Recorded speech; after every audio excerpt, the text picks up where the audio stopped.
আমাদের চলচ্চিত্র ধ্বংসের পিছনে আমাদের শিল্পীরাই দায়ী। আমি শুধু এতটুকু বুঝতে পারছি যে আর্টিস্টগুলি সব হলো দায়িত্বহীন, শুধু পয়সার কাঙ্গাল, যদি সহজভাবে বলি। পয়সা দেও বা শেষ। শুধু যে আদর বুবলি তা বলবো না, ইভেন এখানে আরও বড় বড় আর্টিস্ট আছে, হ্যাঁ, যেমন মনে করেন আপনার আলিরাজ ভাই, হ্যাঁ, উনি কিন্তু পয়সা কম নেয় নাই এবং একসাথে টাকা নিছে। আর্টিস্টদের যে নখরা, ওদের যে দায়িত্বহীনতা, এগুলি আসলে আমরা বুঝতে পারি তখনই যখন আমরা একটা সিনেমা করতে যাই। এরা শুধু পেমেন্টটাই চিন্তা করে, এদের ভালোভাবে রাখতে হবে, ভালোভাবে থাকতে হবে। আমি একজন প্রডিউসার, যেমন মনে করেন আপনার ধ্বংসের বা ক্ষতির সম্মুখীন হয়েছি, হ্যাঁ, তো এই ধরনের আর্টিস্ট নিয়ে আসলে কাজ করা অনেক দুষ্কর। হ্যাঁ, যারা কিনা সিনেমার ভালো চাওয়া তো দূরের কথা, মানে কোনো একটা পোস্টও দেয় না, তো এদের কিনে কীভাবে কাজ করবো ভবিষ্যতে? আমার মনে হয় কিছু কিছু আর্টিস্ট মুখে মুখে বলে ঠিকই, আসলে প্রযোজকের দুঃখটা আসলে তেমন বুঝে না এরা। এদের মধ্যে ওই হিতাহিত জ্ঞানটা আমার মনে হয় নাই, বলা যায় এক ধরনের প্রতারণা। দর্শক, কোরবানি ঈদের আজ তৃতীয় দিনেও আমরা স্টার সিনেপ্লেক্সে আছি। সেখানে আমরা দেখছি যে দর্শকদের উপচে পড়া ভিড়। আর সর্বমোট 8টি সিনেমা মুক্তি পেয়েছে। সেই 8টি সিনেমা নিয়ে কিন্তু এই সিনেমার প্রচারণায় আসলে শুরুর দিন থেকেই যা সিনেমায় অভিনয় করা তারকারা আসলে এসেছেন। কিন্তু কিছু ব্যতিক্রমী ঘটনা আমরা দেখছি যে অনেক সিনেমার আসলে প্রযোজকরা ঘুরছেন, পরিচালক আসছেন, কিন্তু তাদের আসলে সিনেমার যেই অভিনেত্রীরা আছেন তারা কিন্তু প্রচারণায় আসছেন না। সেই বিষয়গুলো নিয়ে আসলে প্রযোজক এবং ভিতরে বাইরে চকোলেটে ডুবিয়ে গোলমাল চকোলেট জাদু মাখা স্বাদ, পরিচালকরা বেশ হতাশ। আজকে আমাদের সাথে আছেন পিনিক্স সিনেমার প্রযোজক, তার সাথে আসলে কথা বলবো। আমরা দেখেছি যে ঈদের প্রথম দিন থেকে তিনি হলগুলোতে এসেছেন, কিন্তু তার কোনো তারকা আসলে তার সাথে আমরা দেখিনি। আমরা জানবার চেষ্টা করব কেন আসলে এই ঘটনাগুলো ঘটছে, একটু জানবার চেষ্টা করব। আশা ভাই, আমরা শুরুর দিন থেকে দেখছিলাম যে আপনি হলে এসে ঘুরছেন এবং সিনেমার প্রচারণায় আপনি কথা বলছেন গণমাধ্যমের সাথে। সেই জায়গা থেকে আপনার সিনেমার অভিনয় করেছেন দুইজন জনপ্রিয় তারকা, আদর আজাদ এবং শবনম বুবলি। তাদের কাউকে আমরা দেখিনি। এর পাশাপাশি আরও আপনি বলছিলেন যে আরও বেশ কয়েকজন পরিচিত মুখ সিনেমায় অভিনয় করছে, কিন্তু তাদেরকেও আমরা দেখিনি। কেন এমনটা হচ্ছে এবং আপনি ক্ষতিগ্রস্ত হচ্ছেন কি? হ্যাঁ, ক্ষতিগ্রস্ত তো অবশ্যই হচ্ছে। আমি সব দিক থেকে প্রচারণা থেকে ক্ষতিগ্রস্ত হচ্ছি। আসলে এটা আমি মূলত বলবো যে ওদের একটা দায়িত্বহীনতা। হ্যাঁ, তো এত দায়িত্বহীন আর্টিস্ট, আজকে একটা যেমন আমাদের ডিরেক্টর সমিতির সভাপতি শাহিন সুমন সাহেব বলছিলেন যে আসলে আমাদের চলচ্চিত্র ধ্বংসের পিছনে আমাদের শিল্পীরাই দায়ী, এবং একদম 100% ঠিক কথা বলছে। কারণ আমি দেখছি যে কিছু কিছু শিল্পী আছে যারা অগ্রিম পেমেন্ট নিয়ে নেয়, এরা শুধু পেমেন্টটাই চিন্তা করে, এদের ভালোভাবে রাখতে হবে, ভালোভাবে থাকতে হবে।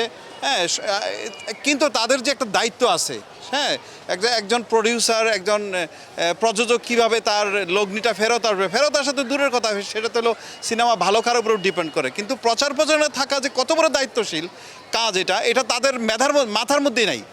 হ্যাঁ, তো এই ধরনের আর্টিস্ট নিয়ে আসলে কাজ করা অনেক দুষ্কর। হ্যাঁ, যারা কিনা সিনেমার ভালো চাওয়া তো দূরের কথা, মানে কোনো একটা পোস্টও দেয় না, তো এদের কিনে কীভাবে কাজ করবো ভবিষ্যতে আমরা বুঝি না। আর্থিকভাবেও আপনি ক্ষতিগ্রস্ত হচ্ছেন কিনা, এবং সব মিলিয়ে বলা চলে যে আমরা দেখেছি যে আরিফিন শুভ গতকাল হলে এসেছেন এবং আজকেও তিনি বিভিন্ন হলে যাচ্ছেন। সেই জায়গা থেকে আসলে বিদ্যাসিনা মেমও এসেছেন। সেই জায়গা থেকে আদর আজাদ, আসলে আপনি বলছেন যে কোরবানির কারণে তিনি বাড়িতে গেছেন, এই পরের দিন আসবেন, কিন্তু তিনি আজকে তৃতীয় দিনও তিনি আসেননি। বিষয়টা আসলে কীভাবে দেখছেন? ওই তো বললাম, দায়িত্বহীন, আর হইলো মানে অগুছালো সব কিছু, সেটা দর্শকরাই বিবেচনা করবে। আমি একজন প্রডিউসার, যেমন মনে করেন আপনার ধ্বংসের বা ক্ষতির সম্মুখীন হয়েছি, এরকম আরও যারা প্রডিউসার আছে, প্রযোজক আছে, তারা এগুলি থেকে শিক্ষা নেবে যে আসলে কোন কোন আর্টিস্ট নিয়ে কাজ করতে হবে। ইভেন আমি এখানে দেখছি, আমাকে তো আপনারা এখানে কয়েকবার বসাইছেন আপনাদের প্রেস কনফারেন্সে, প্রত্যেকটা টিমের, বিভিন্ন সিনেমার প্রত্যেকটা টিমের হিরো হিরোইন আসছে। তো এতে সিনেমা যেমনই হোক, ভালো খারাপ হইতে পারে, সেটা দর্শক বিবেচনা, কিন্তু তাতে কীভাবে প্রযোজক একটা খুশি যে ওনার ডাকে ওরা আসছে, ওরা এখানে মিটিং করতেছে, প্রেস মিট করতেছে, ওরা লাইভে কথা বলতেছে, তো এটা তো একটা প্রচার, হ্যাঁ, একটা সিনেমার প্রচার। হ্যাঁ, তো এটা থেকে আমরা দেখেছি যে আসলে আরিফিন শুভ যেদিন গতকাল তিনি হলে এসেছেন, আসার পর থেকে কিন্তু দর্শকদের মাঝেও কিন্তু ব্যাপক উচ্ছ্বাস আমরা দেখেছি। সেই সাথে সিনেমার যে দর্শক সংখ্যা সেটাও কিন্তু বেড়েছে। সেই জায়গা থেকে আপনি ক্ষতিগ্রস্ত হচ্ছেন কিনা এবং এটা কি প্রতারণা কিনা? এটা বলা যায় এক ধরনের প্রতারণা। কারণ আমাকে অনেক আর্টিস্টই বলছে, এবং শুধু যে আদর বুবলি তা বলবো না, ইভেন এখানে আরও বড় বড় আর্টিস্ট আছে, হ্যাঁ, যেমন মনে করেন আপনার আলিরাজ ভাই, হ্যাঁ, উনি কিন্তু পয়সা কম নেয় নাই এবং একসাথে টাকা নিছে।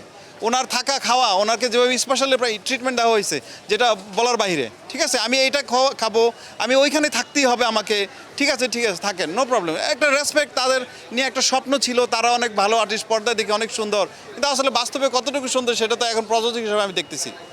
এর আগের ঈদে কিন্তু আলিরাজকে আমরা দেখেছি যে তিনি এসেছেন এবং তিনি বলছিলেন যে তিনি সবসময় সিনেমার সাথে থাকতে চান এবং এইভাবে কাজ করে যেতে চান। সেই জায়গা থেকে আপনার সিনেমায় কেন আসলো না? আপনার কোনো ধরনের ভুল বা ঘাটতি আছে কিনা? যে না, আমার কোনো ধরনের কোনো ঘাটতি নাই। এগুলি আমার মনে হয় কিছু কিছু আর্টিস্টের মুখে মুখে বলে ঠিকই, আসলে প্রযোজকের দুঃখটা আসলে তেমন বুঝে না এরা। এদের মধ্যে ওই হিতাহিত জ্ঞানটা আমার মনে হয় নাই। একই সাথে আপনি গতকাল বলছিলেন যে আসলে সাইনিং করার সময় কিন্তু তাদের সাথে এই ধরনের শর্ত থেকে থাকে যে তারা আসলে প্রচারণায় অংশ নেবেন এবং তারা আসলে মুক্তির পর তারা হলগুলোতে আসবেন। সেই জায়গা থেকে আপনার সাথে এই ধরনের চুক্তি ছিল কি? হ্যাঁ, আমার সাথে অবশ্যই চুক্তি ছিল, অবশ্যই চুক্তি ছিল। এগুলি সব ধরনের এই ডিটের মধ্যেই লেখা আছে। এগুলি তাদের একটা দায়িত্বের মধ্যে তারা প্রচারণা করবে। ইভেন ঈদের 2-1 দিন আগেও তারা এগুলি বলছে, কিন্তু আসলে বাস্তবে তারা নাই। এই যে তারকাদের যে এই ধরনের আচরণ, সেগুলোর কারণে আসলে প্রযোজকরা মুখ ফিরিয়ে নিচ্ছে সিনেমা যে ইন্ডাস্ট্রি থেকে। সেই জায়গা থেকে আসলে আপনিও সেই একই পথে আসলে পড়েছেন। সেই জায়গা থেকে আপনি আসলে কোনো আইনগত ব্যবস্থা নেবেন কিনা বা কারো দৃষ্টি আকর্ষণ করবেন কিনা? হ্যাঁ, আইনগত ব্যবস্থা সেটা আসলে আমার যারা আছে ডিরেক্টর এবং আরও যারা আছে শুভাকাঙ্ক্ষী, এদের সাথে বসে এগুলো একটা সিদ্ধান্ত নিব। আসলে বাংলাদেশের আমি দেখছি যে কোনো প্রযোজকের সাথে সেকেন্ড টাইম আর কাজ করতে পারে না কোনো আর্টিস্ট। এগুলি হলো মেইন সমস্যা। আর্টিস্টদের যে নখরা, ওদের যে দায়িত্বহীনতা, এগুলি আসলে আমরা বুঝতে পারি তখনই যখন আমরা একটা সিনেমা করতে যাই।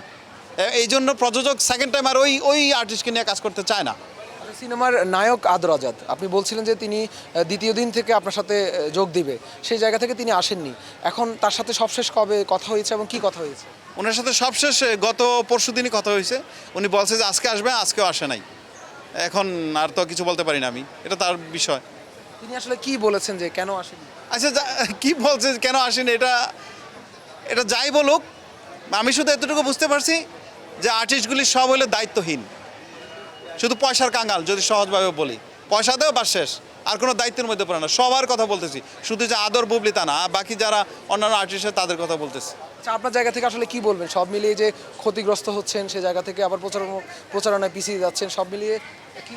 এই অভিজ্ঞতাটা থেকে আমি যেটা নিব এবং আমি যে সিদ্ধান্তটা নিয়েছি এবং বাকি যারা নতুন প্রযোজক আছে তাদেরকে বলবো যে ডিটে অবশ্যই লিখে রাখবেন। আপনি যদি কোনো ধরনের প্রচারণা আমরা যা বলবো সেটাতে না থাকেন, এই সিনেমার ব্যয়ের যে বা আপনি যে পয়সা নিয়েছেন ও পয়সা ফেরত দিতে বাধ্য থাকবেন।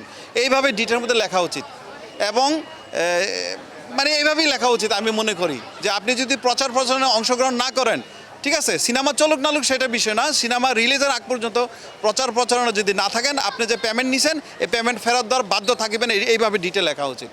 যেটা আজকে দেখেছি যে পিনিক নিয়ে আসলে দর্শকদের মাঝে বেশ আমরা পজিটিভ রিভিউ দেখেছি।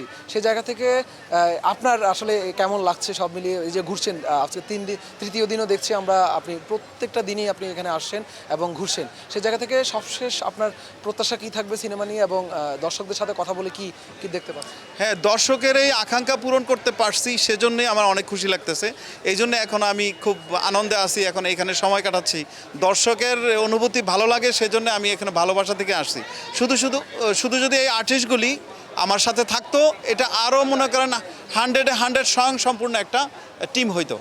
এখন মনে করেন আমি একা, আমি এবং আমার ডিরেক্টর, এই দুইজনের মানে পাল চলছে এরকম, কিন্তু পুরো টিমটা থাকলে সেটা দর্শকের মধ্যে আরও উৎফুল্লতা আসতো। সবশেষ দর্শকদের উদ্দেশ্যে কী বলবেন? দর্শকদের উদ্দেশ্যে বলবো যে আপনারা সিনেমাটা দেখুন, আপনাদের ভালো লাগলেই আমাদের সার্থকতা। এটাই, আর কিছু চাওয়ার নেই আমাদের।